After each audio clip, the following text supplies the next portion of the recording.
Voice of Kenya, Nairobi. Time now is 12 minutes past 6. You are hereby informed that everybody is requested to stay at home. There should be no movement in town. The government has now been taken over by the military until further notice. There should be no movement of persons or vehicles from one place to another. The police should now assume their role of civilian until further notice.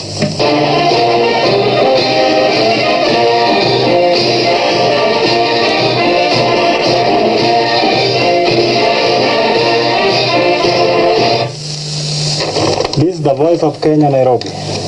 The time now is 14 minutes past 6. You are hereby informed that a curfew has everybody should be declared. Everybody should Everybody should stay at home.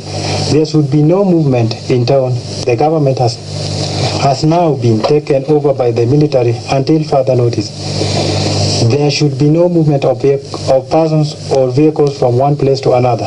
The police should now assume the role of civilian until further notice. A warning.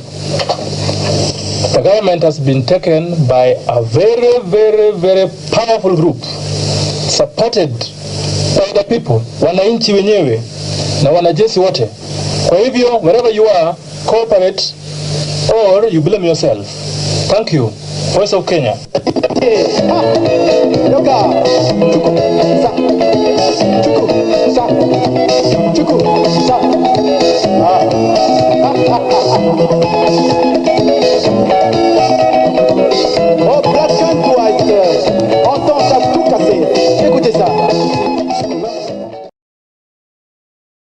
My dear countrymen, here is an announcement.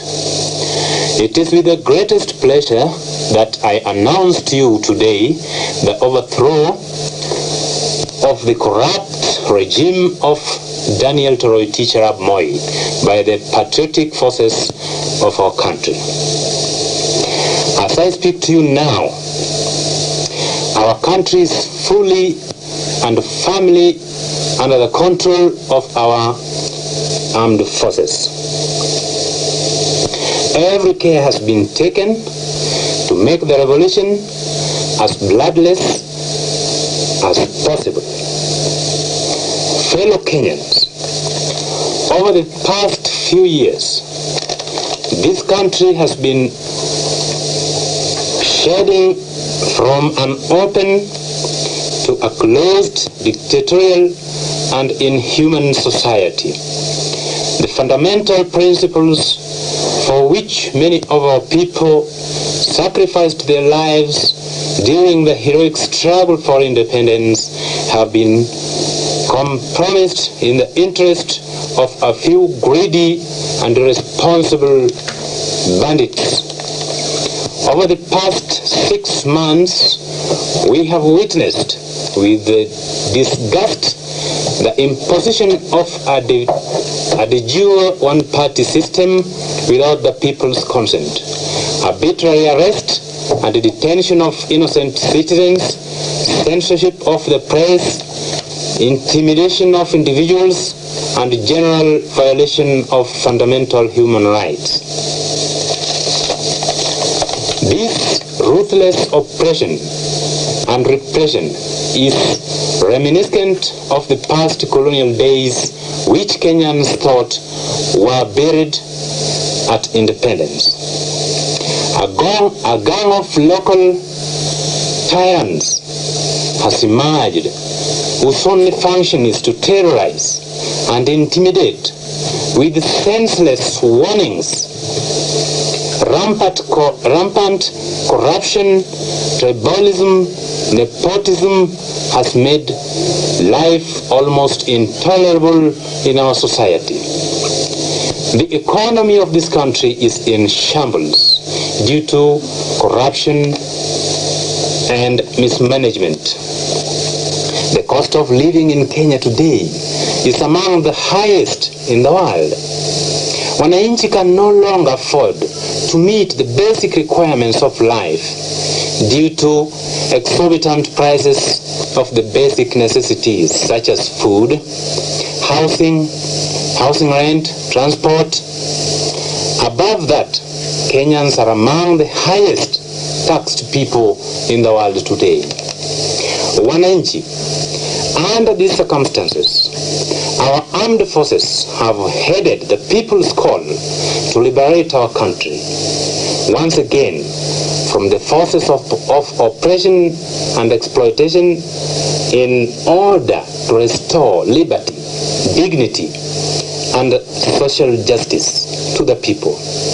In doing this, we have proved to the rest of the world that no individual or group of people can permanently subjugate or take away the freedom which our fathers and grandfathers so gallantly fought to bring to this country.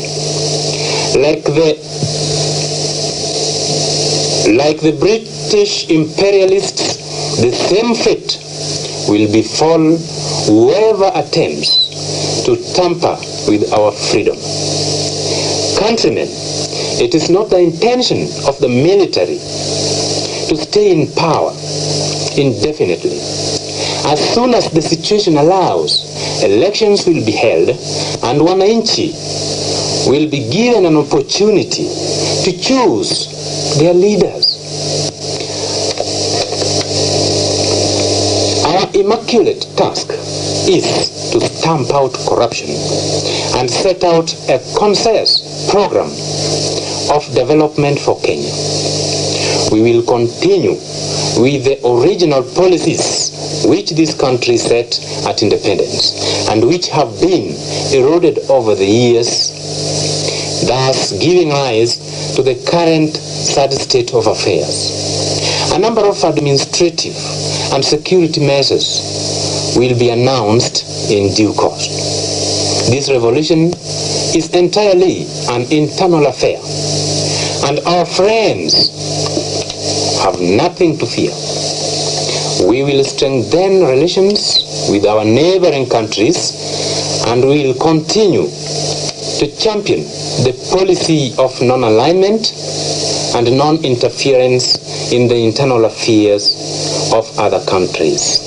As for now, the Constitution has been suspended and a National Liberation Council has been set up to preside over the affairs of the government and state. All the detainees and political prisoners are released forthwith with immediate effect.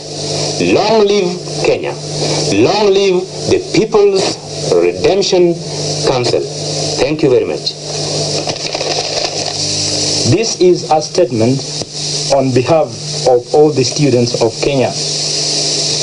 On behalf of the students and the people of Kenya, we, the University of Nairobi students, register our wholehearted and unconditional support for the August 1st revolution organized by the Kenya People's Redemption Council. We humbly request our new popular government to accord us the freedom we have always cried for. Thank you.